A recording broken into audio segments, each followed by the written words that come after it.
오늘 우리에게 주시는 하나님의 말씀은 마가복음 3장 7절부터 12절까지의 말씀입니다. 제가 하나님의 말씀을 봉독하겠습니다. 예수께서 제자들과 함께 바다로 물러가시니 갈릴리에서 큰 무리가 따르며 유대와 예루살렘과 이두메와 요단강 건너편과 또 두로와 시돈 근처에서 많은 무리가 그가 하신 큰 일을 듣고 나아오는지라. 예수께서 무리가 애워싸 미는 것을 피하기 위하여 작은 배를 대기하도록 제자들에게 명하셨으니 이는 많은 사람을 고치셨으므로 병으로 고생하는 자들이 예수를 만지고자 하여 몰려왔음이더라.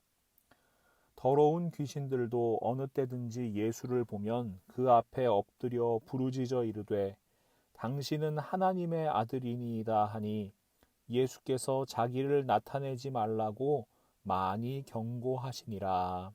아멘. 오늘 본문 말씀은 예수 그리스도께서 이 땅에 오셔서 우리와 함께 하신 공생의 초기 사역을 요약 정리하는 느낌입니다. 수많은 사람들이 예수께 나아옵니다. 가버나움에서 동네 사람들이 모여들었던 것과는 비교할 수 없는 규모입니다. 얼마나 많은 사람들이 나아왔는지 예수님께서 제자들에게 이런 부탁을 하실 정도였습니다. 오늘 본문 9절부터 10절 말씀인데요. 예수께서 무리가 애워싸 미는 것을 피하기 위하여 작은 배를 대기하도록 제자들에게 명하셨으니 이는 많은 사람을 고치셨으므로 병으로 고생하는 자들이 예수를 만지고자 하여 몰려왔음이더라. 사람들이 예수님을 만지려고 몰려드는 것을 피하시기 위해 제자들에게 작은 배를 하나 준비하게 하십니다. 얼마나 많은 사람들이 왔는지 정상적인 사역이 불가능할 정도라는 것을 짐작할 수 있습니다. 어부 출신인 제자가 4명이나 있었으니 배를 구하는 것은 그리 어렵지 않았을 겁니다. 배를 몰고 운행하는 것도 마찬가지입니다. 이 배는 예수님께서 사람들의 방해를 받지 않고 갈릴리 호수를 건너 다니시는 이동수단으로 아주 유용하게 사용됩니다. 마태복음 14장 13절 말씀인데요. 예수께서 들으시고 배를 타고 떠나사 따로 빈들에 가시니 무리가 듣고 여러 고을로부터 걸어서 따라간지라. 예수님께서 배를 타고 먼저 이동하시면 사람들은 그 행선지를 듣고 그곳을 향해서 걸어가는 겁니다. 갈릴리 호수는 아주 큰 호수예요. 남북으로는 13마일 정도 되고요. 동서로는 7마일 정도 됩니다. 그래서 그 호수의 둘레가 대략 33마일 정도 되는 아주 큰 호수입니다. 그래서 여러분, 성경에는 갈릴리 호수가 아니라 바다라고 기록되어 있는 것을 보신 적이 있을 겁니다. 이렇게 큰 호수를 가로질러서 배로 이동을 하시면 걸어서 가는 것보다는 훨씬 빠를 거잖아요. 그 사이에 예수님께서 잠시 쉬실 수 있었습니다. 마태복음 8장 23절과 24절 말씀에 이렇게 기록되어 있습니다. 배에 오르심에 제자들이 따랐더니 바다에 큰 놀이 일어나 배가 물결에 덮이게 되었으되 예수께서는 주무시는지라. 예수님 많이 피곤하셨습니다. 그래서 배를 타고 가시는 동안에도 예수님께서는 주무시면서 휴식을 취하셨습니다. 얼마나 피곤하셨는지 큰 풍랑이 일어 배가 뒤집힐 것만 같은 상황에서도 예수님께서는 깊이 주무십니다. 참 하나님이신 동시에 참 사람이셨던 예수님의 모습을 엿볼 수 있습니다. 게다가 이 작은 배는 예수님의 설교단으로도 사용됩니다. 그 모습을 성경은 이렇게 기록합니다. 마태복음 13장 2절 말씀입니다. 큰 무리가 그에게로 모여들거늘 예수께서 배에 올라가 앉으시고 온 무리는 해변에 서 있더니. 예수님께서 배 위에 앉으시고요. 사람들은 호숫가에 서서 예수님의 말씀을 듣습니다. 요즘 학교의 모습과는 많이 다르지요. 요즘에는 제자들이 앉아 있고 선생님께서 서서 가르치십니다. 하지만 그리스 로마 시대, 예수님 시대에는 스승이 앉아서 가르치면 제자들은 서서 가르침을 들었습니다. 그러니까 예수님께서 배에 앉으시고 사람들이 호숫가에 서 있는 모습이 아주 자연스럽습니다. 이 장면을 과학적인 시각으로 보시는 분도 계신데요. 오병이어의 기적을 베푸시는 모습만 보더라도 예수님께 모여든 사람은 대단히 많은 규모입니다. 남자만 5천 명이고요. 여자와 아이들을 합치면 최소한 10,000명 이상의 사람들이 예수님 앞에 서 있는 거예요. 지금이야 이 정도 규모의 공연이나 집회를 한다고 해도 좋은 스피커 많이 설치하면 아무런 문제가 없습니다. 하지만 예수님 시대에는 이런 장비가 없잖아요. 그런데 어떻게 예수님께서 이 많은 사람들을 향해 설교하시는 것이 가능했을까요? 바로 바람의 방향 때문입니다. 어린 시절 학교에서 배우신 기억이 나실 거예요. 낮에 이 햇빛이 내리쬐면요, 호수보다 육지가 더 빠르게 뜨거워집니다. 그러면 육지에 있는 공기는 더워져서 상승하게 되고요. 호수 쪽에 있는 공기가 육지 쪽으로 밀려서 이동을 하게 됩니다. 그래서 낮에는 호수에서 육지 방향으로 바람이 부는 거예요. 그러니까 예수님께서 배에 앉으셔서 하나님 말씀을 가르치시면 그 음성이 바람을 타고 호숫가 훨씬 멀리까지 들리게 되는 겁니다. 자, 이렇게 예수 그리스도께서 하나님 말씀을 가르치시고 병을 고치시고 더러운 귀신을 내쫓으시는 분이시라는 소문이 널리 퍼져갑니다. 그래서 수많은 무리가 예수님께 나아옵니다. 오늘 본문 7절과 8절 말씀입니다. 예수께서 제자들과 함께 바다로 물러가시니 갈릴리에서 큰 무리가 따르며 유대와 예루살렘과 이두메와 요단강 건너편과 또 두로와 시돈 근처에서 많은 무리가 그가 하신 큰 일을 듣고 나아오는지라. 여러분, 제가 이 말씀을 다시 한번 읽어보겠습니다. 각자 성경책을 보시면서 어떤 단어에 여러분의 눈길이 머무는지 잘 생각해 보시기를 바랍니다. 예수께서 제자들과 함께 바다로 물러가시니 갈릴리에서 큰 무리가 따르며 유대와 예루살렘과 이두메와 요단강 건너편과 또 두로와 시돈 근처에서 많은 무리가 그가 하신 큰 일을 듣고 나아오는지라. 여러분, 어떤 단어에 주목하셨습니까? 혹시 이런 단어가 아닌가요? 큰 무리, 많은 무리, 큰 일. 예수님께 큰 무리, 많은 무리가 모여들었다. 그리고 예수님께서 크고 놀라운 일을 행하셨다. 우리는 성경을 읽으며 자연스럽게 이런 표현들에 집중하게 됩니다. 그것은 다름 아닌 인간의 욕망 때문입니다. 큰 무리가 모이는 것, 많은 사람이 모이는 것에 우리의 마음을 빼앗깁니다. 크고 놀라운 일, 우리의 상식이나 과학으로 설명할 수 없는 기적을 기대합니다. 대단해 보이는 것, 놀라운 것 구합니다. 이런 거예요. 하나님의 역사라면 이 정도는 돼야지. 예수님께서 하시는 일인데 이 정도는 돼야지. 이만큼은 모여야지. 우리 지난 주일 설교에서 함께 살펴보았는데요. 선과 악, 좋은 것과 나쁜 것을 구별하는 나 자신만의 기준을 가지고 있는 겁니다. 문제는 그 기준이 대부분 인간의 욕망을 기준으로 한다는 겁니다. 세상과 똑같은 욕망의 기준 말입니다. 그 기준에 따르면요, 큰 것이 선입니다. 많은 무리가 선입니다.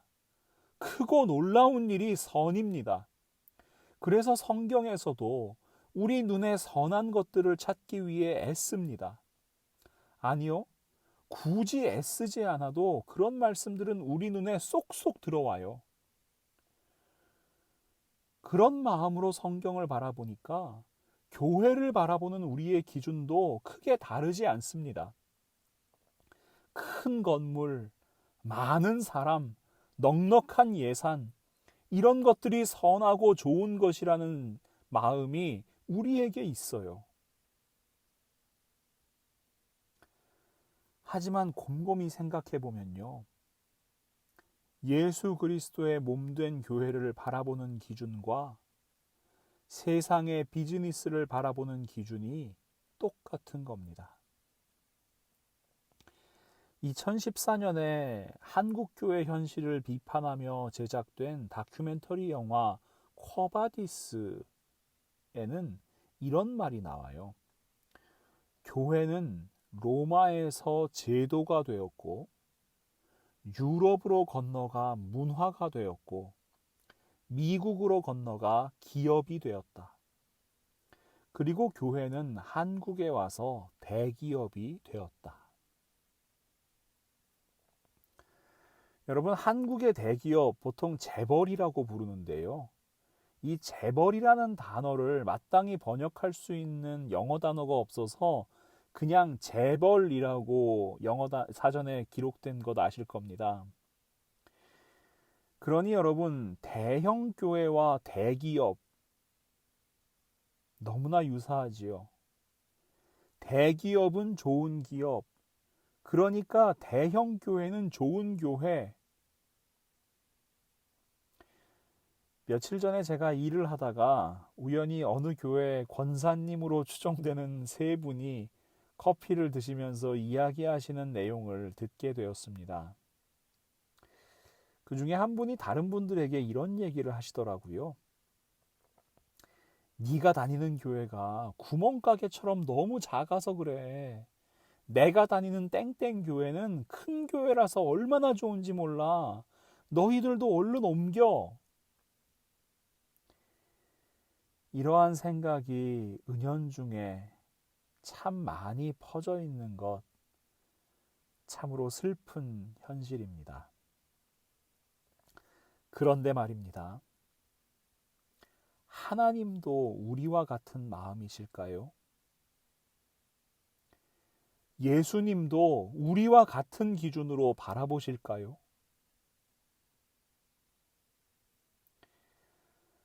마가복음 3장 7절과 8절 말씀을 제가 다시 한번 읽어드리겠습니다.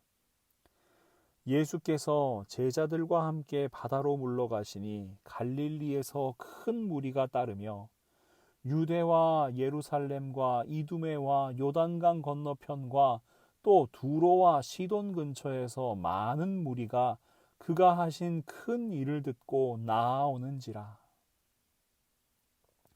오늘 말씀에서 우리가 가장 주목해서 보아야 할 단어는 바로 갈릴리입니다.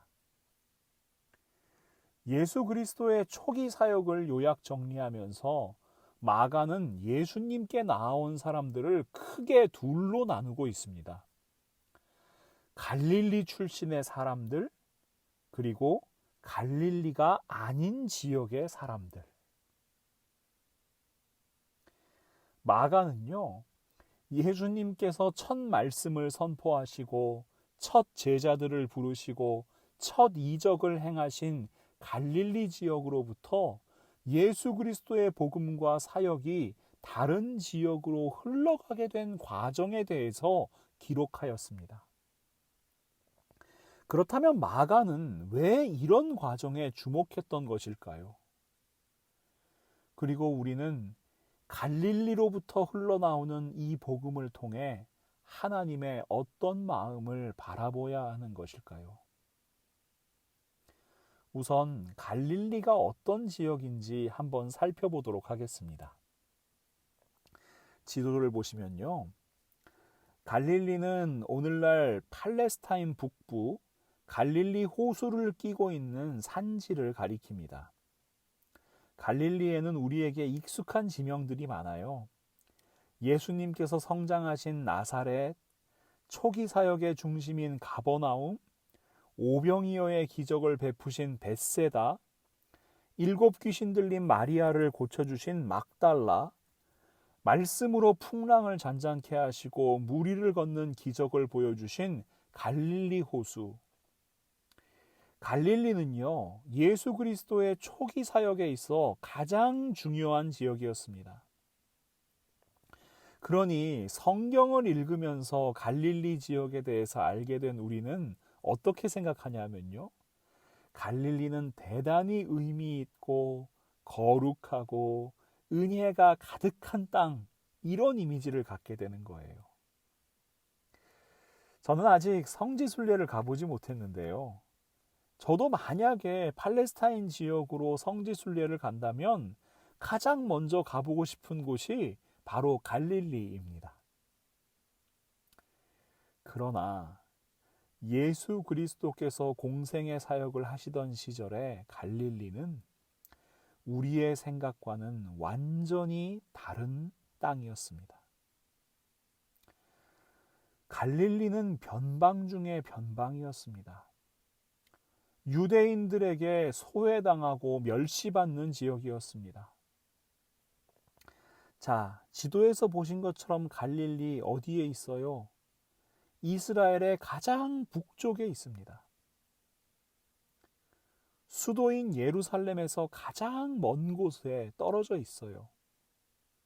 그래서 갈릴리 사람이라고 하면요, 아주 순화된 느낌으로 표현해도 촌놈, 시골뜨기, 이 정도의 이미지예요. 이런 모습을 잘 드러내는 장면이 있는데요. 예수님께서 잡히신 밤에 대제사장의 뜰에서 신문을 당하셨습니다. 그때 베드로는 대제사장을 아는 제자와 함께 대제사장의 뜰에 들어가 불을 쬐고 있었습니다. 예수님께서 어떻게 되시는지 몰래 살펴보고자 했던 겁니다. 그런데요, 베드로는 예수님과 함께 다니던 갈릴리 사람이라는 것을 금방 들켜버리고 맙니다. 누가복음 22장 59절 말씀입니다. 1시간쯤 있다가 또 한 사람이 장담하여 이르되 이는 갈릴리 사람이니 참으로 그와 함께 있었느니라. 아니, 다른 사람들이 어떻게 베드로의 정체를 알아차린 것일까요? 그 이유는 베드로가 사용하던 사투리 때문입니다. 갈릴리 지방 방언이 심했던 거예요. 마태복음 26장 73절은 이 사실을 이렇게 기록합니다. 조금 후에 곁에 섰던 사람들이 나와 베드로에게 이르되 너도 진실로 그 도당이라 내 말소리가 너를 표명한다 하거늘. 베드로가 사용하는 말을 들으니까요, 아, 이 사람 갈릴리 사람이로구나 금방 알아차리는 거예요. 이것과 비슷한 장면이 나오는 이 황산벌이라는 영화가 있습니다. 지난 2003년에 개봉한 영화인데요. 아주 잘 만든 코미디 영화입니다.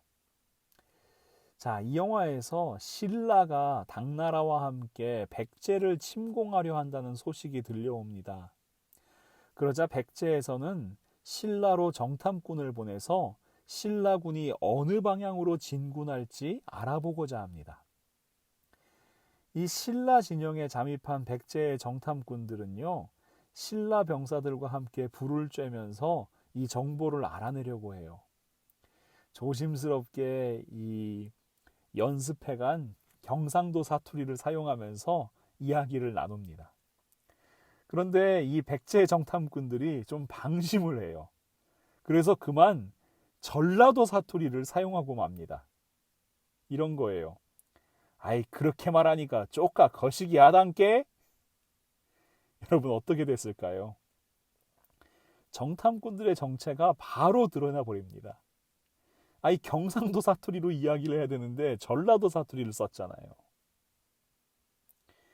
분명히 베드로도 조심한다고 했을 거예요. 예수님께서 신성모독이라는 죄목으로 잡혀가셨는데 자신도 예수님과 함께 다니던 사람이라는 것이 발각되면 자기도 잡혀가서 고초를 겪을 것이 뻔하기 때문입니다. 그런데 말이라는 것이 참 고치기가 쉽지 않지요. 제 고등학교 때 수학 선생님께서 경상도 사투리를 아주 많이 쓰셨는데요. 쌀밥을 발음하기가 어려워서 늘 살밥이라고 하셨던 것이 기억납니다. 갈릴리도 아주 사투리가 심한 지역이에요. 그래서 베드로의 말을 듣고 주변 사람들이 베드로가 갈릴리 사람이라는 것을 장담하며 이야기할 수 있었던 겁니다. 그렇다면 갈릴리는 왜 이렇게 사투리가 심한 지역이 되었던 것일까요? 갈릴리 지역은 가나안 정복 전쟁이 끝난 후 납달리 지파에게 주어진 기업이었습니다. 그 위치는 지도에서 보신 것처럼 가나안 땅의 가장 북쪽입니다. 변방입니다. 그런데 문제는 가나안 정복 전쟁이 끝났다고 해서 가나안 지역에 거주하던 모든 이방 민족들을 다 내쫓을 수 있었던 게 아니라는 거예요. 대표적인 것이 예루살렘 성인데요. 사무엘하 5장 6절과 7절 말씀에 이렇게 기록되어 있습니다. 왕과 그의 부하들이 예루살렘으로 가서 그 땅 주민 여부스 사람을 치려 하매 그 사람들이 다윗에게 이르되 내가 결코 이리로 들어오지 못하리라. 맹인과 다리 저는 자라도 너를 물리치리라 하니 그들 생각에는 다윗이 이리로 들어오지 못하리라 함이나 다윗이 시온 산성을 빼앗았으니 이는 다윗성이더라. 가나안 정복 전쟁을 끝나고 이 땅을 분배한 것이 대략 주전 1200년경의 일이고요. 다윗이 예루살렘 성을 점령한 것이 주전 1000년경입니다. 그러니까 200년 동안 예루살렘 성은 유다 지파의 땅에 속해 있긴 했지만 이방 민족인 여부스 족속이 살고 있었다는 이야기입니다. 납달리 지파도요, 이방 민족과 함께 거주하였습니다. 사사기 1장 33절 말씀인데요. 납달리는 베세메스 주민과 베다낫 주민을 쫓아내지 못하고 그 땅의 주민 가나안 족속 가운데 거주하였으나 베세메스와 베다낫 주민들이 그들에게 노역을 하였더라. 이방 민족을 다 몰아내지 못하고 함께 살아가고 있는 지역 갈릴리였습니다. 자, 갈릴리 지역이 얼마나 홀대를 받는 변방인가? 열왕기상 9장 10절부터 13절 말씀입니다.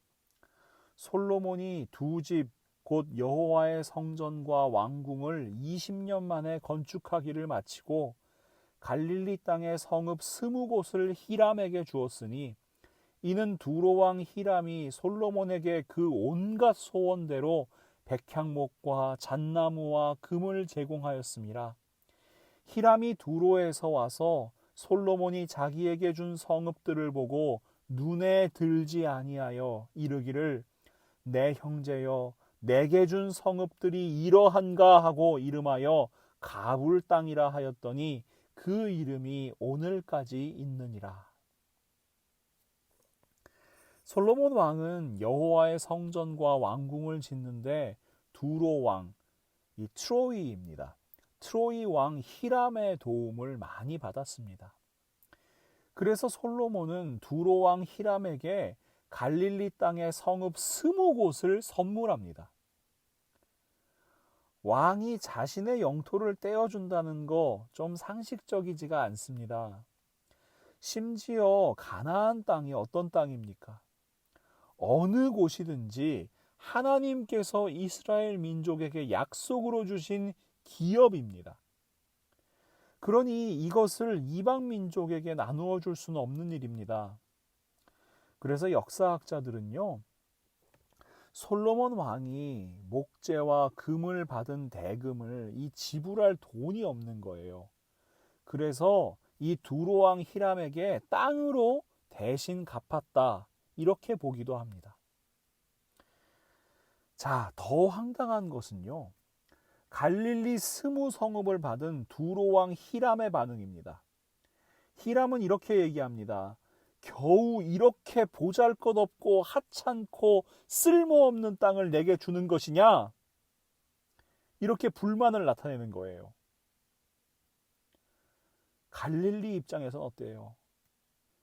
다른 민족에게 내어주려 하는 것도 서러운데 줘도 안 받고 싶을 정도의 땅이 갈릴리라는 말입니다. 갈릴리는 그렇게 척박하고요, 또 소외된 땅이었습니다. 무엇보다 갈릴리가 겪은 가장 큰 아픔은 침략의 역사입니다. 열왕기하 15장 29절에는 이렇게 기록되어 있습니다. 이스라엘 왕 베가 때에 아수르 왕 디글랏 빌레셀이 와서 이온과 아벨벤 마아가와 야노아와 게데스와 하솔과 길르앗과 갈릴리와 납달리 온 땅을 점령하고 그 백성을 사로잡아 아수르로 옮겼더라. 자, 솔로몬 왕이 죽고 이스라엘은 북이스라엘과 남유다로 분열됩니다. 그리고 약 200년의 시간이 흘러 주전 722년 북이스라엘은 아수르, 아시리아라는 제국에 의해 멸망합니다.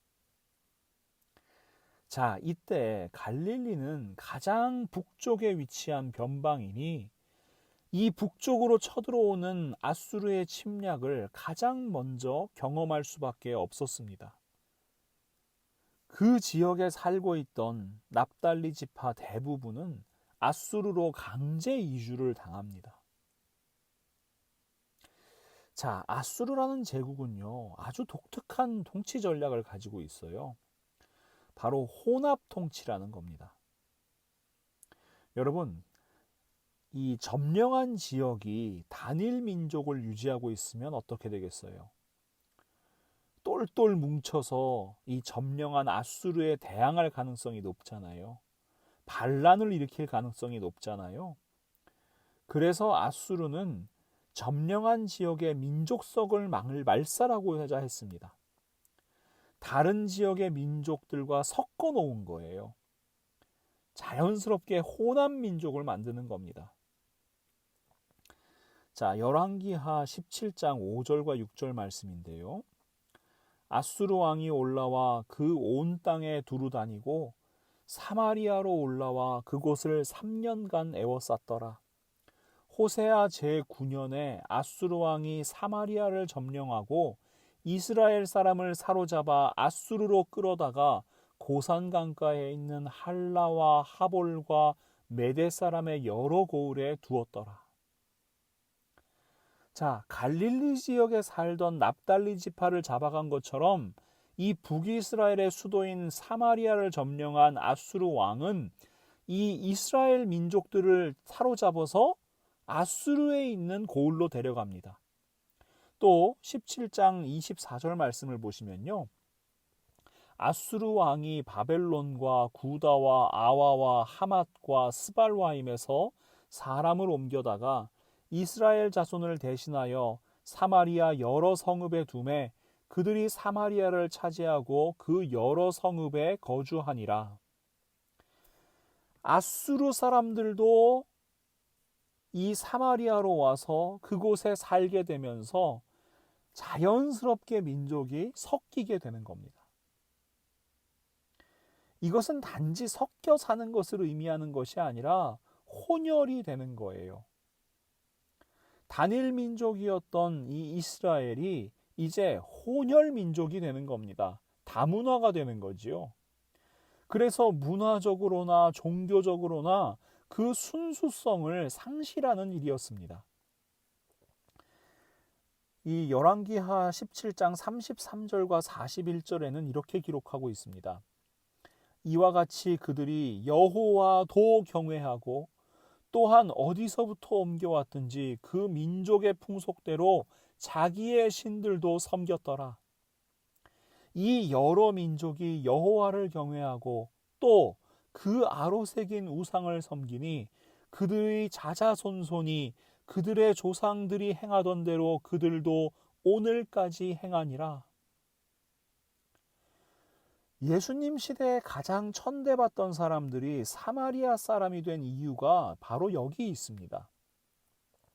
사마리아 사람들은 혈통도 순수한 유대인이 아니라 이방 민족과의 혼혈이었고요. 종교적으로 보더라도 하나님도 섬기고 우상도 섬기는 사람들이었기 때문입니다. 이스라엘에서 이런 혼합 통치의 최초 희생이 된 지역 바로 갈릴리였습니다. 그래서 예수님 시대 유대인들은 갈릴리에서 선한 것이 나올 수 없다고 믿었습니다. 요한복음 1장 45절과 46절 말씀입니다. 빌립이 나다나엘을 찾아 이르되 모세가 율법에 기록하였고 여러 선지자가 기록한 그 일을 우리가 만났으니 요셉의 아들 나사렛 예수니라. 나다나엘이 이르되 나사렛에서 무슨 선한 것이 날 수 있느냐? 요한복음 7장 41절과 41절 말씀입니다. 어떤 사람은 그리스도라 하며 어떤 이들은 그리스도가 어찌 갈릴리에서 나오겠느냐? 성경에 이르기를 그리스도는 다윗의 씨로 또 다윗이 살던 마을 베들레헴에서 나오리라 하지 아니하였느냐? 요한복음 7장 52절 말씀도 마찬가지입니다. 그들이 대답하여 이르되 너도 갈릴리에서 왔느냐? 찾아보라. 갈릴리에서는 선지자가 나지 못하느니라. 이것이 그 당시의 상식이었습니다. 그러나 우리는 너무나 잘 알고 있습니다. 바로 그 갈릴리에서 세상에서 가장 선한 것, 세상에서 가장 아름다운 것이 나왔다는 사실을 말입니다. 마태복음의 저자 마태는 예수 그리스도를 통해 하나님의 말씀이 어떻게 이루어졌는지 분명히 선포합니다. 마태복음 2장 22절부터 23절 말씀입니다. 그러나 아켈라오가 그의 아버지 헤롯을 이어 유대에 임금됨을 듣고 거기로 가기를 무서워하더니 꿈에 지시하심을 받아 갈릴리 지방으로 떠나가 나사렛이란 동네에 가서 사니 이는 선지자로 하신 말씀에 나사렛 사람이라 칭하리라 하심을 이루려 함이러라. 마태복음 4장 12절부터 17절 말씀입니다. 예수께서 요한이 잡혔음을 들으시고 갈릴리로 물러가셨다가 나사렛을 떠나 스불론과 납달리 지경 해변에 있는 가버나움에 가서 사시니 이는 선지자 이사야를 통하여 하신 말씀을 이루려 하심이라. 일러스되 스불론 땅과 납달리 땅과 요단강 저편 해변길과 이방의 갈릴리여, 흑암에 앉은 백성이 큰 빛을 보았고 사망의 땅과 그늘에 앉은 자들에게 빛이 빛이었도다 하였느니라. 이때부터 예수께서 비로소 전파하여 이르시되 회개하라 천국이 가까이 왔느니라 하시더라. 아무도 거들떠보지 않던 소외된 땅, 침략과 식민지배, 강제 이주로 점철된 아픔의 땅, 그래서 이방의 땅이라고 무시당하고 흑암과 사망의 땅이라고 멸시받던 갈릴리에서 예수 그리스도께서 성장하십니다. 그분이 바로 나사렛 예수이십니다. 나사렛 출신의 예수라는 말입니다. 예수라는 이름이 그 당시에 흔한 이름이었거든요. 그래서 출신 지역을 통해서 사람을 구분하는 거예요. 세상적인 시각으로 보면 나사렛 예수, 이 말보다 이스라엘의 수도이자 성전이 있는 곳인 예루살렘 예수라고 불리셨으면 더 좋지 않았을까요? 사람들에게 논란의 여지가 없이 메시아라는 것을 더 명확하게 드러내기 위해서 베들레헴 예수, 이렇게 불리시면 더 좋지 않았을까요? 그러나 예수 그리스도께서는 가장 낮은 자리로 임하셨습니다. 그 땅의 사람들에게 복음을 선포하셨고, 임마누엘, 우리와 함께 하시는 하나님의 사랑을 보여주셨습니다. 고통받는 사람들을 돌보셨고요. 그들의 삶을 회복시키셨습니다. 이방의 갈릴리, 흑암의 갈릴리, 가장 어두워서 그래서 너무나 간절히 빛을 기다리던 그 땅에 참 빛을 비춰주셨습니다. 나사렛 예수, 그분이 우리의 빛이십니다. 요한복음 1장 1절부터 4절 말씀, 그리고 8장 12절 말씀을 제가 읽어드리겠습니다. 태초에 말씀이 계시니라. 이 말씀이 하나님과 함께 계셨으니 이 말씀은 곧 하나님이시니라. 그가 태초에 하나님과 함께 계셨고 만물이 그로 말미암아 지은 바 되었으니 지은 것이 하나도 그가 없이는 된 것이 없느니라. 그 안에 생명이 있었으니 이 생명은 사람들의 빛이라. 예수께서 또 말씀하여 이르시되 나는 세상의 빛이니 나를 따르는 자는 어둠에 다니지 아니하고 생명의 빛을 얻으리라. 아멘. 그 나사렛 예수라는 이름이 마침내 세상 모든 죄를 용서하시기 위해 지신 십자가, 죽기까지 우리를 사랑하신 그 놀라운 구원의 십자가에 적힌 생명의 이름이 되었습니다. 요한복음 19장 19절 말씀입니다. 빌라도가 패를 써서 십자가 위에 붙이니 나사렛 예수 유대인의 왕이라 기록되었더라. 그렇게 예수님께서 죄와 사망과 율법의 흑암에 앉은 우리에게 구원의 빛, 생명의 빛을 비춰 주셨습니다. 사랑하는 믿음의 동역자 여러분, 우리는 생명의 빛을 선물로 받은 그리스도인입니다. 생명을 살리는 새 언약의 일꾼입니다. 그래서 예수님께서 우리에게 말씀하십니다. 예수님께서 가장 어두운 곳 비추신 것처럼 우리도 어두운 세상을 비추는 빛이 되라고 말입니다. 마태복음 5장 14절에서 16절 말씀입니다. 너희는 세상의 빛이라. 산 위에 있는 동네가 숨겨지지 못할 것이요 사람이 등불을 켜서 말 아래에 두지 아니하고 등경 위에 두나니 이러므로 집안 모든 사람에게 비치느니라. 이같이 너희 빛이 사람 앞에 비치게 하여 그들로 너희 착한 행실을 보고 하늘에 계신 너희 아버지께 영광을 돌리게 하라. 소외된 곳, 고통받는 곳, 아픔이 있는 곳, 이른바 음지라고 하는 곳을 비추는 것, 이것이 그리스도인의 사명입니다. 그런데 우리는 그 사명을 자꾸만 잊어버려요. 제가 여러분께 나쁜 짓 한다는 이야기 하는 것이 아닙니다. 예수님 말씀 잘 살펴보세요. 사람이 등불을 켜서 말 아래에 두지 않는다고 말씀하십니다. 우리가 그리스도인의 사명을 잊어버린다는 것은 등불을 켜서 말 아래에 둔다는 겁니다.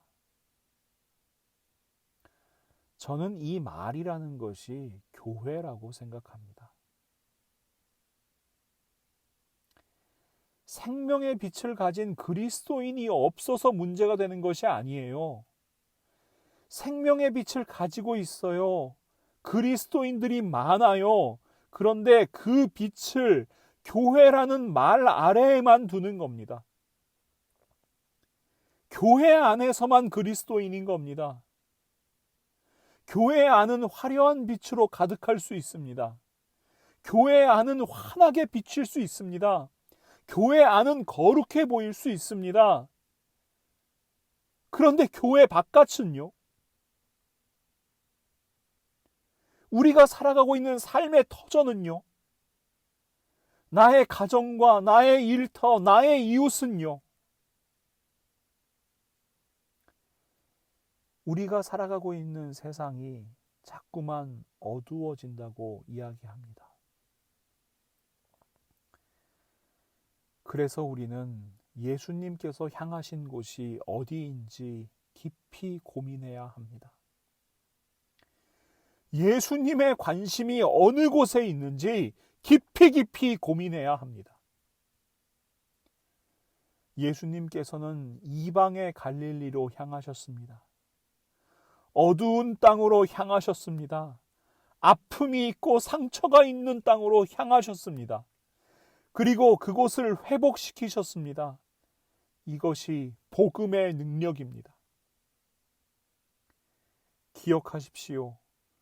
예수님께서는 우리를 교회의 빛이라고 부르지 않으셨습니다. 예수님께서는 우리를 세상의 빛이라고 부르셨습니다. 그러니 우리는 우리가 받은 생명의 빛, 우리가 받은 구원의 빛, 우리가 받은 복음의 빛을 이 세상에 비추어야 합니다.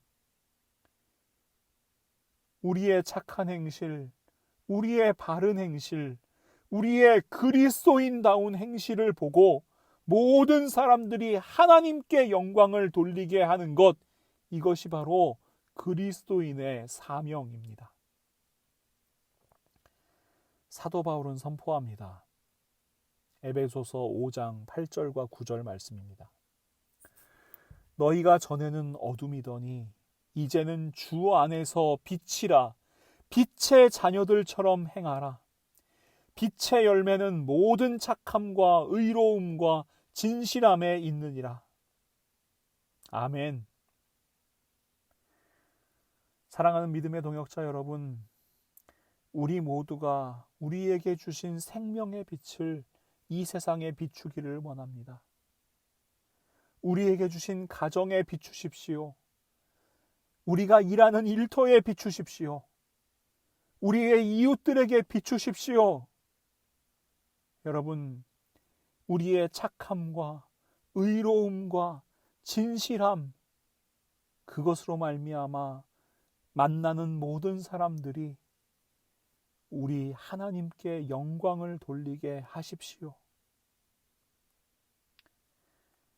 우리에게 그 생명의 빛을 주신 예수 그리스도, 지금도 우리 가운데 빛으로 함께 하시는 예수 그리스도께서 우리와 함께 역사하실 것입니다. 그 역사에 동참하는 우리 모든 라이프 처치 지체들, 그리고 우리 라이프 처치가 될 수 있기를 예수 그 존귀하신 이름으로 간절히 축원합니다.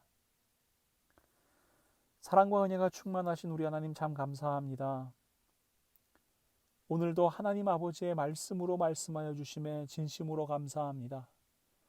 하나님, 예수 그리스도로 말미암아 저희에게 생명의 빛, 구원의 빛, 복음의 빛 주셨습니다. 저희를 세상의 빛이라 부르셨고 그 빛의 자녀로 살아가라고 말씀하십니다. 하나님, 이 시간 결단하며 기도합니다. 저희들 온전히 빛의 자녀로 살아가게 하여 주시옵소서. 저희들의 착함과 의로움과 진실함을 통하여 모든 사람들에게 그 빛을 비추게 하시고 그 모든 사람들 우리 하나님께 영광을 돌리게 하여 주시옵소서. 저희들에게 허락하신 삶의 터전들이 있습니다. 저희들의 가정 가운데, 저희들의 일터 가운데, 저희들의 이웃들 가운데 그 예수 그리스도의 생명의 빛을 언제나 비추는 사람들 되게 하시고 그 빛으로 말미암아 이 어두워져가는 세상이 조금씩 밝아져가는 역사를 바라보게 하여 주시옵소서. 그 빛 가운데 임하시는 하나님의 나라를 바라보는 사람들 다 되게 하여 주시옵소서. 저희들은 부족하고 연약하오나 저희에게 빛 되신 예수 그리스도, 저희와 함께 하시는 성령 하나님의 역사하심을 통하여 그 하나님의 일이 이루어지는 것을, 그 하나님의 나라가 임하시는 것을 저희들 언제나 바라볼 수 있도록 저희들 한 사람 한 사람을 가장 귀하게 사용하여 주시옵소서. 예수님의 이름으로 간절히 기도합니다.